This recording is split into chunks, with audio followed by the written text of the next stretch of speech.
Halo Gadgeters, hadir di sini dan ini adalah Redmi Note 13 Pro Plus 5G.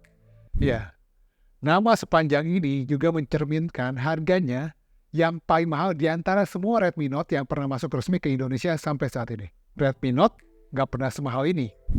Redmi Note 10 Pro dulu paling mahal 3,9 juta. Terus ada Redmi Note 11 Pro 5G, naik jadi 4,3 juta. Terus ada Redmi Note 12 Pro 5G, naik lagi jadi 4,6 juta. Dan sekarang Redmi Note 13 Pro Plus 5G harganya 6 juta, Pak. Ya memang bukan cuma harganya doang yang naik, tapi spek dan fiturnya juga ikut naik. Mungkin ini juga yang membuat banyak orang tergoda untuk berpikir apakah Redmi Note 13 Pro Plus 5G ini bisa buat jadi alternatif Xiaomi 13T yang harganya tuh sekarang udah nggak ngotak lagi. Harga pasaran 6,5 juta, harga normal 6,5 juta, tapi di pasaran itu harga udah digoreng sama tengkulak jadi 7 juta, bahkan sampai ada yang hampir 8 juta. Setelah cobain HP ini sama sekitar 2 minggu, begini opininya Arya. Jujur aja sih, ini HP Redmi Note dengan tongkrongan tercakep yang pernah saya lihat. Ya wajar ya, dengan harga 6 juta, Redmi Note 13 Pro Plus ini dapat budget makeup yang rata kanan. Dia udah pakai layar lengkung, bezel layarnya juga tipis, terus bodi kacanya juga feel mahalnya tuh lebih dapat. Dan HP ini juga udah punya IP rating IP68 ya, yang bikin Redmi Note 13 Pro Plus ini udah tahan air plus tahan debu. Yes, ini IP rating pertama loh buat Redmi Note series. Dan fitur ini juga masih susah banget disaingin di HP-HP lain di harga segini ya. Mungkin yang bisa nyaingin kayak Samsung seri A. Cuma ya itu pun mentok di IP67 untuk sekarang ini. Nah kalau untuk slot SIM-nya ini udah pakai 2 slot SIM, cuma memang nggak bisa diekspansi lagi ya pakai micro SD. Tapi ya pas ngelihat varian storage-nya yang 512GB, rasanya udah cukup bikin tenang sih. Ya nggak perlu nambah ratusan ribu bahkan sampai 1 juta ya buat dapetin varian setengah tera kayak HP-HP lain. Karena ya cuma satu varian doang ini pilihannya. Ya dengan varian storage segede ini plus udah cukup ngebut juga ya pakai UFS 3.1. Mau install game-game favorit di HP ini juga udah nggak bikin insecure. Untuk performa main gamenya dia pakai mesin MediaTek Dimensity 7200 Ultra. Ini bukan mesin yang baru sebenarnya sih. Tapi ya performanya udah cukup enak. Cuma ya nggak yang wah-wah banget ya. Kayak misalnya dipakai buat main PUBG Mobile, dia udah bisa digaspol di 60 fps, bahkan bisa main pakai settingan grafis yang lebih berat pakai HDR. Dan yang menariknya di sini performanya juga masih nggak goyang. Untuk top sampling rate HP ini juga masih cukup cakep ya, di kisaran 300 Hz. Udah lumayan responsif dan ya buat yang doyan main PUBG Mobile dengan 4 jari ini enak banget.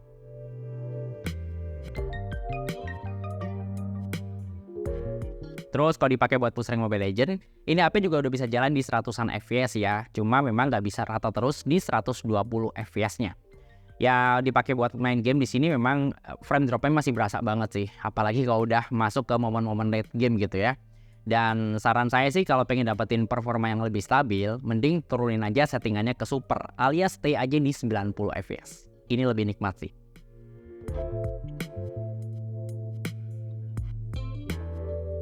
Main Genshin Impact juga dapat sekitaran 40-an fps aja ya, meski cuma main di low 60 fps, yang secara settingan sebenarnya ya nggak nyiksa-nyiksa banget.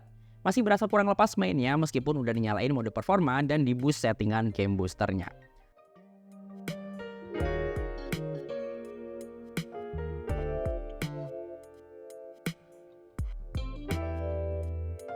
Paling ya jadi sedikit lebih stabil aja pas dipasangin fan cooler. Udah tipis-tipis lah, bisa deketan ke 50 fps. Cuma ya lagi-lagi di harga 6 juta, performa gamingnya menurut saya nggak terlalu yang wah banget gitu. Sekedar lancar dan cukup aja di kelasnya.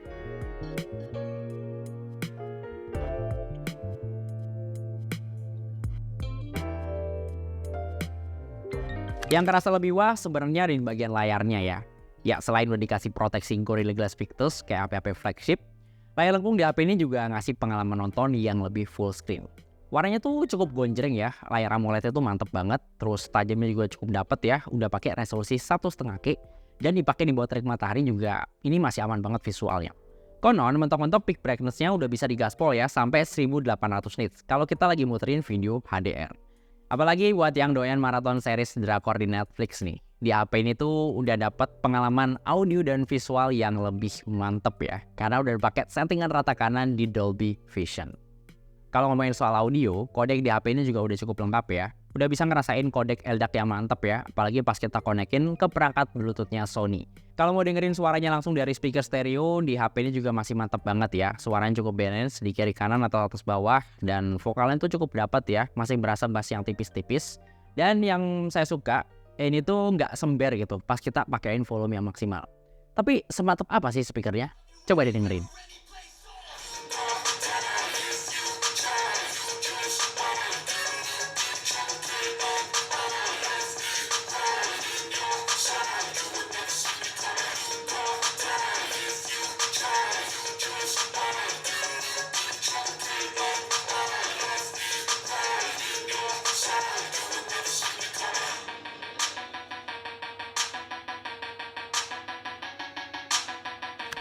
Tapi jujur ya, di harga 6 juta, untuk bagian kamera HP ini memang agak kebanting sih, sama kamera HP-HP lain yang harganya mirip-mirip.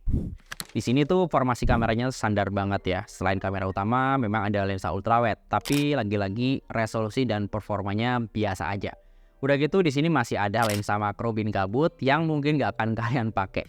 Dan ya, di sini nggak ada lensa tele yang proper buat dipakai foto-foto ngezoom. Yang paling bisa diandelin jelas kamera utamanya sih. 200 megapiksel di sini udah lumayan nampol hasil fotonya. Tajamnya tuh dapat, warnanya juga asik dan cukup ngebedain dari Redmi Note series yang ada di bawahnya. Tipis-tipis, karakter warnanya tuh ngingetin saya sama kameranya Xiaomi 13T yang pakai Leica.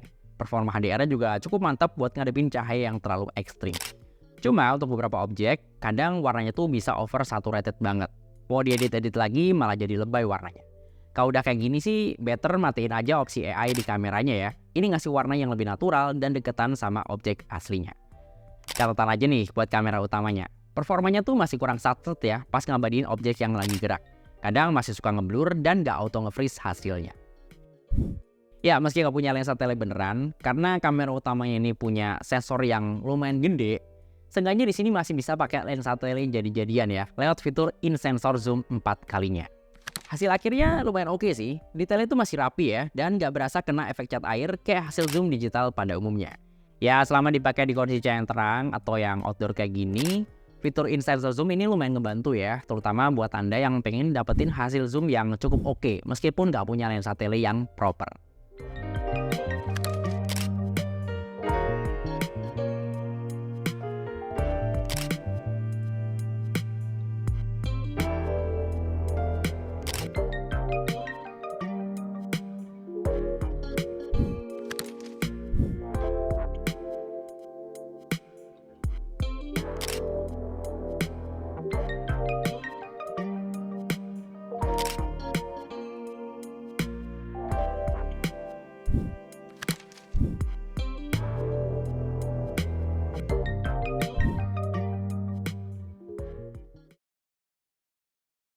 Ini sekalian sambil nyobain kamera depannya Redmi Note 13 Pro Plus ya.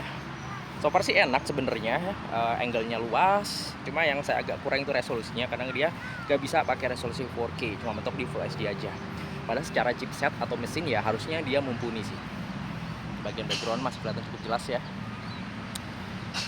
Backlightnya juga harusnya aman sih. Langitnya masih kelihatan biru banget nih. Ini masih pagi. Oke, kalau untuk suara gimana nih? Mikrofonnya udah cukup bagus atau masih ala-ala Redmi ya? Coba komen di bawah. Ya, meskipun nggak ada 4K, seenggaknya di sini kamera depannya masih bisa rekam 60 fps ya. Nih, kalau pengen ngejar hasil video yang lebih smooth ya, terutama untuk kamera depan. Cuma memang kalau pakai 60 fps, goyang-goyangnya lebih berasa sih.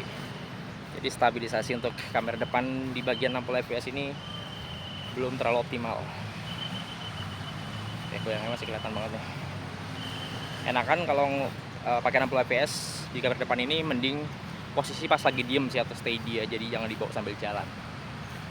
Nah sementara kalau untuk kamera video bagian belakang, dia udah bisa ngerekam 4K 30 fps. Cuma pas saya pakai jalan itu nggak yang stabil-stabil banget sih. Alias masih berasa ada kedutan tipis-tipis pas dipakai jalan kayak gini. Untuk ngerekam 60 fps juga udah bisa ya, meskipun resolusinya harus turun di Full HD. Dan dipakai jalan itu masih agak goyang-goyang juga. Nah, yang agak kurang di sini mungkin lebih ke fitur multi lensnya ya, atau pindah-pindah lensa. Jadi di sini tuh kalau mau pindah dari ultrawide ke utama atau sebaliknya, itu tuh nggak bisa gitu ya. Dan kalaupun pindah, itu sebenarnya bukan pindah lensa, tapi lebih ke ngezoom by digital.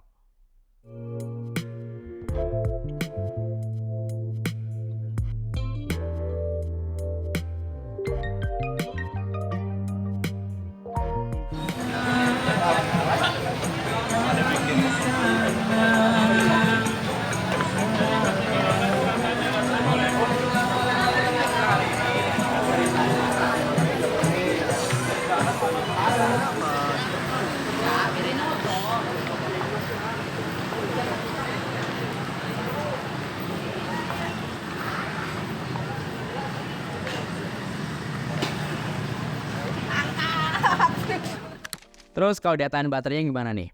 Yap, HP ini udah pakai baterai dengan kapasitas 5000 mAh yang menurut saya sih udah cukup aman buat dipakai seharian sekali ngecas gitu. Selama nggak dipakai buat mabar terus-terusan. So far sih kalau ngelihat konsumsi baterai per aplikasinya nggak bisa dibilang yang hemat-hemat banget sih. Lebih ke B aja gitu ya, karena untuk main game pun dia tuh settingannya kan cukup tinggi ya. Jadi memang untuk daya tahan baterainya itu juga cenderung lebih boros. Nah, ongkos mahal di HP ini memang cukup terbayarkan ya. Pas ngelihat charger bawaannya yang udah pakai 120 watt. Ya, ini ngingetin saya sama chargernya Xiaomi 12T ya waktu itu. Yang saya nggak lanjut di Xiaomi 13T kemarin. Tapi pertanyaannya 120 watt itu sengebut apa sih? Ini cukup mind blowing ya untuk hasilnya. Dan di sini saya bakal kasih lihat ya dua kondisi ngecas dengan dua durasi ngecas yang berbeda nih. Kondisi pertama ini cara ngecas orang normal ya. Ambil HP yang lagi lowbat terus colok ya. Dari 10% itu tuh buat nyampe setengahnya atau 50% itu cuma butuh waktu sekitar 8 menit ya. Dan sampai benar-benar penuh itu butuh waktu sekitar 26 menit alias di bawah setengah jam. Angka ini memang masih agak jauh nih dengan durasi yang udah diiklanin Xiaomi Redmi Note 13 Pro Plus yang katanya sih bisa 19 menit. Dan untuk dapetin angka segitu memang harus ngelakuin cara yang kurang normal ya, karena kita harus ngecas sambil pakein fan cooler. Karena dengan pasang fan cooler memang suhunya tuh lebih adem dan performa charger 120 wattnya juga jadi lebih maksimal. Jadi waktu mudik kemarin kan saya pakai Redmi Note 13 Pro Plus ini jadi daily driver ya, dan saya cukup puas sama performa GPS-nya pas dipakai di perjalanan gitu. Ini buat ngunci lokasi juga cepat, terus routing antar titik juga cukup satset, dan akurasinya juga ini angkanya mantep banget ya, udah mendekati titik asli, nyaris gitu. Dan yang saya suka dipakai di indoor, ini performa GPS-nya juga masih lumayan responsif ya, dan ini lumayan ngebantu pas kita pakai buat navigasi di dalam ruangan, kayak misalnya pas kita lagi ke mall atau pusat perbelanjaan. Terus kalau di rumah atau di kantor ada router Wi-Fi 6, ini HP juga udah support ya. Dia tentu bisa dapetin koneksi internet yang cukup konsisten ngebut dan juga lebih stabil. Bahkan pas kita jadiin mobile tethering, ini HP bisa langsung jadi router Wi-Fi 6 dadakan nih. Cukup bantu sih pas kita pakai tethering di tempat-tempat yang rame gitu. Karena ya lalu lintasnya kan beda ya. Tentu bisa dapetin koneksi internet yang lebih stabil aja gitu. Oh ya, ini HP Redmi pertama loh yang udah bisa pakai eSIM. Ya, sisi menarik dari SIM tanpa kartu fisik ini memang kalau amit-amit HP-nya dicolong atau dicuri, itu SIM-nya nggak bisa langsung auto cabut ya. Dan ada kemungkinan kita bisa tracking lebih cepat gitu. Dan ya, ini harusnya sih lebih aman karena SIM-nya tuh jadi nggak bisa dipindah tangankan. Ya, sampai video ini dibuat, Redmi Note 13 Pro Plus yang saya pakai ini udah kebagian update HyperOS ya. Cuma ya, buang jauh-jauh deh ekspektasi Anda sama HyperOS ini. Kalau ngarepnya ini bakal dapat perombakan visual yang signifikan gitu dari MIUI yang sekarang udah makin membosankan. Feel-nya lagi-lagi mirip banget ya, dan bisa dibilang ini tuh kayak MIUI versi 15 gitu karena masih mirip banget tuh. Paling bedanya sekarang ukuran file software-nya udah lebih ringkas, sudah lebih kecil, dan ada beberapa update tampilan kayak bagian notifikasi dan juga lock screen. Nah, bagian yang saya suka dari HyperOS ini tentu aja di update lock screen-nya ya, yang sekarang tuh bisa ngasih tampilan ala-ala deep effect gitu, kayak lock screen-nya iOS 17. Jadi kayak efek 3D ya antara angka jamnya sama wallpaper di belakangnya. Dan sejauh ini tuh kayaknya belum ada ya skin Android 14 lain yang bisa ngasih visual lock screen yang secakep HyperOS ini. Kalau update software-nya gimana nih? Xiaomi sih janjiin update Android 3 kali ya buat Redmi Note 13 Pro Plus ini.